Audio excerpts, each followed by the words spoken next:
പോലും സരിൻ ഈ തെരഞ്ഞെടുപ്പിൽ മുന്നിൽ വന്നില്ല എന്ന വളരെ പ്രധാനപ്പെട്ട ഒരു കാര്യം കൂടിയുണ്ട്.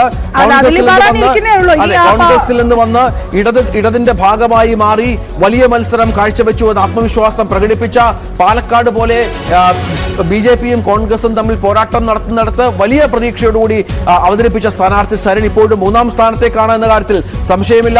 അദ്ദേഹത്തിന്റെ വോട്ടുകൾ രാഹുൽ മാങ്കൂട്ടത്തിൽ കഴിഞ്ഞ് കൃഷ്ണകുമാറും കഴിഞ്ഞ് മൂന്നാമതെത്തുമ്പോൾ കാര്യമായ വ്യത്യാസമുണ്ട് എന്ന വിവരം കൂടി ഘട്ടത്തിൽ പുറത്തു വരുന്നുണ്ട്. ഇവിടെയാണ് നേരത്തെ പറഞ്ഞ പോലെ പ്രിയങ്കയുടെ ഭൂരിപക്ഷം 2 ലക്ഷത്തിലേക്ക് അടുക്കുന്നു.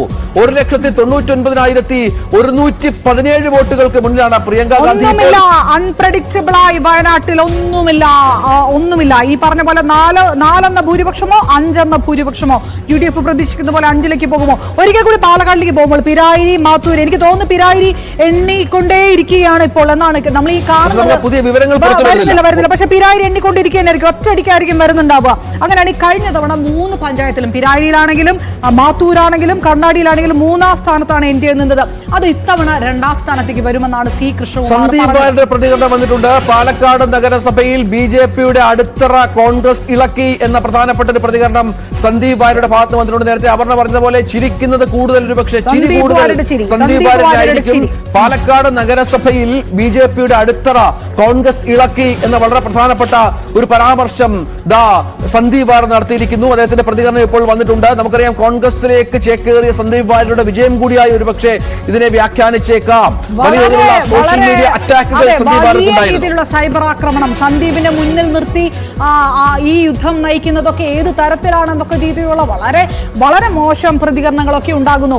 ഒരു വശത്ത് സന്ദീപ് UDFിലേക്ക് പോകുമ്പോൾ CPM നടത്തിയ ആക്രമണം, മറുവശത്ത് സന്ദീപിനെതിരെ പറഞ്ഞ വിഷയങ്ങളൊക്കെ ഉണ്ട്. പക്ഷേ ഈ നഗരസഭയിൽ വോട്ട് കുറയുന്നിടത്ത് സന്ദീപ് വാര്യർക്ക് ഈ ഒരു സ്വാധീനം നഗരസഭയിൽ ഉണ്ടാകും ഇല്ല എന്ന് പരിപൂർണമായി നഗരസഭ ഭരിക്കുന്ന ഒരു പാർട്ടി കൂടിയാണ് അപർണ BJP എന്ന കാര്യത്തിൽ സംശയമില്ല. ഈ നഗരസഭയിലെ മുന്നേറ്റം അവർ പ്രതീക്ഷിച്ചിരുന്നു, അവർ പക്ഷേ അത് ലഭിക്കുന്നില്ല. ഈ ഭരണവിരുദ്ധ വികാരം നഗരസഭയിൽ പിന്നെന്ത് സന്ദീപ് ഒരു ഫാക്ടർ അവിടെ ഉണ്ട്. പിന്നെ എന്താണ് എന്നുള്ളതാണ് അത് സ്ഥാനാർത്ഥി നിർണയവുമായി ബന്ധപ്പെട്ടിട്ടുള്ളതാണ്. BJPക്ക് അല്ലെങ്കിൽ പിന്നെ എന്ത് തിരിച്ചടി ഉണ്ടായി? ഇതാണ് തൃശ്ശൂര് ഉണ്ടായ മുന്നേറ്റം എന്തുകൊണ്ട് പാലക്കാട് കടക്കാൻ കഴിഞ്ഞില്ല? അതേത് തരത്തിലാണ് BJPയുടെ ലോക്സഭാ തെരഞ്ഞെടുപ്പിൽ നമുക്കറിയാം കൃഷ്ണകുമാർ തന്നെയായിരുന്നു BJPയുടെ അവിടുത്തെ സ്ഥാനാർത്ഥി. ഈ ലോക്സഭാ തെരഞ്ഞെടുപ്പിൽ മറ്റ് പല മണ്ഡലങ്ങളിലും ആലപ്പുഴ അടക്കമുള്ള മണ്ഡലങ്ങളിലും വലിയ മുന്നേറ്റം ശോഭാ സുരേന്ദ്രൻ അടക്കം ഉണ്ടാക്കിയിട്ടും ഇവിടെ ആറ്റിങ്ങിൽ വലിയ മുന്നേറ്റം ഉണ്ടാക്കിയിട്ടും പാലക്കാട് പോലെ അവർ പ്രതീക്ഷിച്ച സ്ഥലത്ത് കൃഷ്ണകുമാറിന് വലിയൊരു മുന്നേറ്റം ഉണ്ടാക്കാൻ സാധിച്ചില്ല എന്നുള്ള നമുക്കറിയാം. ആ വോട്ടെണ്ണം കാണുമ്പോൾ വളരെ കൃത്യമായി അറിയാം. കഴിഞ്ഞ തെരഞ്ഞെടുപ്പിലെ വോട്ടിനേക്കാളും കുറവായിരുന്നു പാലക്കാട് കൃഷ്ണകുമാർ നേടിയ വോട്ട്. അതിനുശേഷമാണ് ഇപ്പോൾ നിയമസഭാ തെരഞ്ഞെടുപ്പിൽ കൃഷ്ണകുമാറിനെ അവതരിപ്പിക്കുന്നത്. അവിടെ സ്ഥാനാർത്ഥി നിർണയവുമായി ബന്ധപ്പെട്ട് ചില പ്രശ്നങ്ങൾ ഉണ്ടായിരുന്നുവെന്ന് നേരത്തെ തന്നെ പറഞ്ഞിരുന്നു. അവിടെ ശോഭാ സുരേന്ദ്രന്റെയും K സുരേന്ദ്രന്റെയും മറ്റു പേരുകൾ വലിയ ചർച്ചയായ പശ്ചാത്തലം കൂടി ഇതിനോട് ചേർത്ത് വായിക്കണം. സന്ദീപ് വാര്യരുടെ പിണക്കം ഒരു ഘടകമായി എന്ന് വേണം മനസ്സിലാക്കാൻ. ഇപ്പോൾ 1425 UDFന്റെ ഭൂരിപക്ഷം വർദ്ധിക്കുന്നത് 1425. രാഹുൽ മാങ്കൂട്ടത്തിന്റെ ഭൂരിപക്ഷം 1425ലേക്ക് കടക്കുകയാണ്. കൈപിടിച്ച്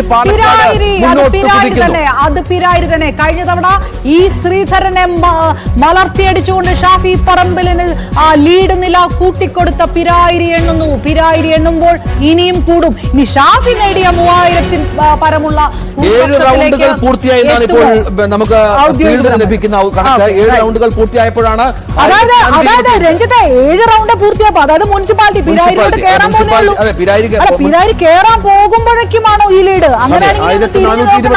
അതായത് നഗരസഭയിൽ BJPയുടെ അടിത്തറ ഇളക്കി കോൺഗ്രസ് നടത്തിയ സംശയമില്ല. നഗരസഭയിൽ BJPയുടെ അടിത്തറ BJP പ്രതീക്ഷിച്ച സ്ഥലത്തൊന്നും അവർക്ക് ലീഡില്ലാത്ത പശ്ചാത്തലം. ഇപ്പോഴും കോൺഗ്രസ് പ്രവർത്തകരുടെ വലിയ ആഹ്ലാദ പ്രകടനം പാലക്കാട് നടക്കുകയാണ്. സമൂഹ മാധ്യമങ്ങളിൽ കോൺഗ്രസ് പ്രവർത്തകരുടെ ആഹ്ലാദ പ്രകടനം ട്രോളി ബാഗ് തലയിൽ വെച്ചുകൊണ്ട്, നീല ട്രോളി ബാഗ് തലയിൽ വെച്ചുകൊണ്ടൊക്കെയാണ് പലരുടെയും പ്രതികരണം വരുന്നത്. അതായത് എന്തെല്ലാം വിവാദങ്ങൾ ഉയർന്നു, ആ വിവാദങ്ങളെല്ലാം മറികടന്നുകൊണ്ട് ഈ വിവാദമൊക്കെ രാഹുലിന് തുണയാകുമെന്ന് K സുധാകരൻ പറഞ്ഞത് ഓർമ്മയില്ലേ രഞ്ജിത്തെ? ആ സമയത്ത് കൂടുതൽ വോട്ട് കിട്ടും രാഹുലിന് എന്നാണ് പറഞ്ഞത്. അങ്ങനെ തന്നെയാണ് നടക്കുന്നത്. ഇത് CPMനുള്ള ഇടതുപക്ഷത്തിനുള്ള മറുപടി കൂടിയാണ്. BJPയുടെ മാത്രമല്ല ഇടതുപക്ഷത്തിനുള്ള UDFന്റെ മറുപടി കൂടിയാണ് ഈ ട്രോളി ബാഗുമായിട്ട് ഉള്ള ഈ ഇത്.